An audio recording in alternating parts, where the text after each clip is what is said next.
and welcome to Ask Angelika live on Facebook. Good afternoon, Angelika.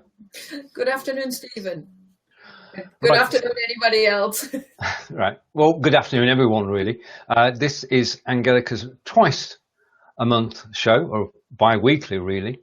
And if you have any questions for Angelika while we're broadcasting, if you do put them into the Facebook post, we'll see them live on BeLive.tv, and Angelika will answer them. Now, today's question is, well, you tell me where you found it, and then you can talk about it. It was a question on Quora. Somebody there said, how do German children learn grammar? I think actually the question was, how do German children learn the German gender and all the different cases and everything that goes with it? And I answered it, but then afterwards it sort of got me thinking about language learning in general, because people always think children learn their language really easy because everybody learns it and you just automatically do it. And you often find posts where people saying, oh, you need to learn a language when you're young because when you're old you can't really do it. And luckily we also find posts which say, actually, that's a lot of rubbish. You can learn a language quite well as an adult as well. So if we think back, how do children learn their own language? So a baby is born and it doesn't talk at all, it just screams, which is probably how some adults feel when they come across a foreign language for the first time. And then after a while, they start making sort of some gobbledygook noises that nobody understands. Then later on, they start copying their parents and try and repeat what they're saying. And in the beginning, it doesn't sound anything like it. So that's what you so-called baby talk you get, like da, da, da, da, ma, ma, ma, and whatever else they may say, until gradually it turns into proper words. And then what happens? As they're getting a little bit older, they're beginning to realize some patterns because they keep on hearing it from their parents or any other adults constantly. And then they try and use the patterns. A good example in English, past tense, if they want to talk about something in the past, they realize that watch in the past tense is watched. So I watched TV, or I played in the garden. So then, of course, they say, I go to the toilet, mummy, or I eated my sandwich. And under normal circumstances, they then get corrected. So mummy would say, I ate my sandwich, or I went to the toilet. And the next day, the next week, they may make the same mistake again, but with general correction, they then pick it up. And that's how it carries on until they go to school, where they do learn the grammar. And that, again, is in any language. So English children learn English grammar, German children learn German grammar. What happens then if it's your own language? By the time you finish school and you're an adult, you talk your language automatically and you actually can't remember anything about grammar anymore. So if a foreigner said to you, why do you say so-and-so? You shrug your shoulders and you say, you just do, because you probably can't remember any of the grammar. I mean, unless you're... You've learned by rote over a number of years and it's become ingrained. You started learning by rote, and then you did have some grammar lessons at school, and sometimes you probably think, or you may not consciously think it as a child, but it then makes sense, the grammar makes sense, and you can use it. And then you do it subconsciously, most of the time correct, but even our own language and our mother tongue, we don't always say everything correctly. We make mistakes. Sometimes we notice it, sometimes we don't. And you could learn a foreign language like that. A good example is Duolingo. Coming back, we actually spoke about it briefly last time when we said about making notes and looking at the grammar notes that Duolingo have. Now, you could learn like a child by rote, by just doing things over and over again. And Duolingo is a nice example because you type in a sentence in Duolingo and you make a mistake and Duolingo just says, no, it should be so-and-so. And then you know that at some stage you get the same sentence again. And if you do it wrong again, it comes sometimes the next one straight away. So Duolingo keeps on repeating the same thing until you finally type in the correct word, or you tick the right word, or whatever the choice is. And you can carry on doing that for a long time without even understanding really, why did I have to choose that second word and not the first one? And eventually it will stick and you will do it automatically. That's similar to how the children have learned. It sounds really easy, but if you think how long it's taking a child to learn proper English or German or whichever your language is, yeah, they've done this for about 6 years, 5 years, 6 years, depending on where you live, before they go to school. So it gives you a bit of an idea. Yes, you could learn your foreign language like that by doing everything by rote or parrot fashion, by only using Duolingo like that and not use anything else. But as adults, we have got one advantage towards the little children, because we can already read. We can look at grammar rules and we can have a look at them. And then we realize, going back to the German gender, for example, we can actually learn some of the rules and work out why certain words are masculine or feminine or neuter, and then work out what's the score with these different cases, what's an accusative and dative and genitive and nominative. Do we need to know this, or can we just work it out on our own? And by using the grammar, you can then use that as shortcuts and therefore pick it up a lot quicker. Right, I'll just take that off screen. Right, well that basically was a wonderful, interesting dissertation about how children learn grammar, which is very important, isn't it?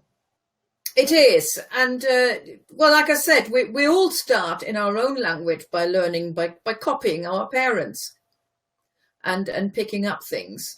But it does take quite a while. People are always saying, oh, children learn it so easy. But if you think, it's quite a while before children pick it up properly. You have all your baby talk, and then gradually it turns into proper sentences. And then at school, they still have to learn everything. It's a long time. And as adults, we're always impatient. I know we want it to be done yesterday. I start learning a new language today. And then tomorrow, I'm still not fluent.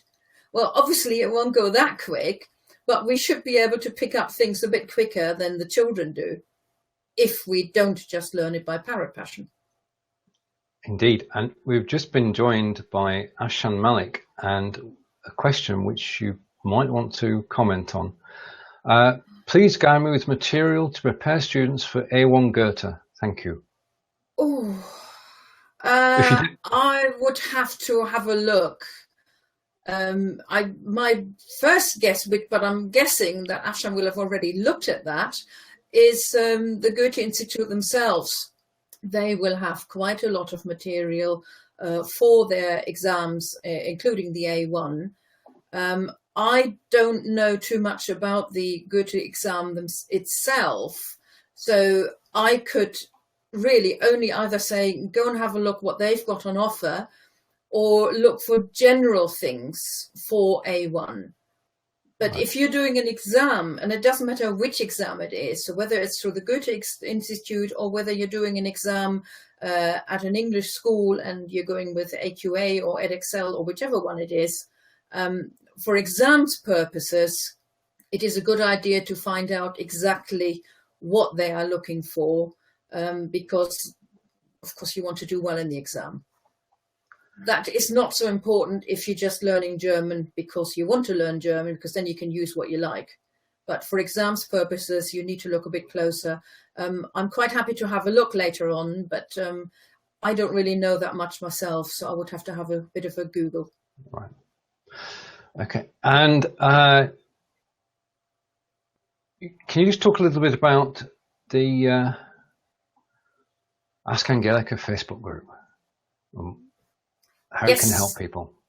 The Facebook group, as people, well, obviously, if people are watching this on Facebook, they know what Facebook is all about. The pages, the Facebook page where we're broadcasting this from now, is brilliant for me to post things. I can post links to my blog post. I can post links to any other interesting things that I find, and people can comment on it. What isn't so good is if somebody has a question, like Afshan's question, for example, yes, she can post it on the page, but it's usually not visible for other people or not that easy to find. I will get notification. So if she had posted it on the page, I would get notification and I could answer it. And sometimes if people can see it on the side, but unless it gets posted by me, it doesn't come up on people's timeline. And even if it does get posted by me, it might not come up on people's timeline because Facebook keeps on changing their rules all the time. So the group is a little bit better. I think somebody once compared a Facebook page with a shop window, and the group is when you're actually going inside. Because the group is where everybody can post. So if Afshan becomes a member of the group and posts her question in the group, even if I'm not online at the moment and somebody else in the group sees the question and says, oh, I know exactly where I can find these resources, they can then answer because they see the question like everybody else does. So the interaction is more possible, that we can actually talk to each other and ask questions and answer questions as well. Right. Excellent. And just a reminder to anybody who's watching, if you have questions, please ask them. Angelika can see them and will answer them live on air.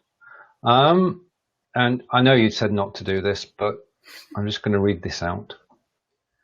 Angelika has German language courses on Udemy and Skillshare, and I take them, and I'm a member of a group that meets every Wednesday evening, German tuition class, and very enjoyable this week, and thank you to everybody who was there. But if you want to learn German and you want to learn it at your own pace, then you'll find Angelika's Udemy courses and Skillshare courses of help. See, I did the advert there. There's no problem with that. Yeah. Right. Okay. Is there anything else that you want to mention today? No, or possibly just to mention the group again. We can put a link in there. Well, I don't know how this works now, but I guess we'll put a link underneath for anybody else who hasn't joined the group yet. We're still fairly new and we haven't got that many members yet, but it's growing steadily. If you can't find a link, just look for Ask Angelika on search on the Facebook search button and come and join us. And you can ask any question there, especially if you don't really want to do this live on air in the group. As soon as we see the question, somebody will answer. Wonderful. Because it is a group thing and everybody gets involved, and you can watch or the replay of this show in the group, and you can ask questions after the event. This is just the start of the video adventure, because this video will be on YouTube on Angelika's channel soon, well, within the next couple of days, and then promoted from there. So there we have it. That was episode 11 of Ask Angelika. Angelika, would you like to close? Yes, okay. So thank you, Afshan, for the question. I will have a look and see if I can find out anything else. Maybe if you don't want to post it in the group, I'll post it there as well, because some other people, students who have studied with the Goethe Institute, may have some answers as well. And I'd love for anybody else to ask questions for the next episode in 2 weeks' time. And I'll see you then. And I will see you then too. So have a great week, everybody. Take care. And Angelika will be back in 2 weeks' time to answer your questions about the German language. I will. Tschüss. Tschüss. And tschüss von mir.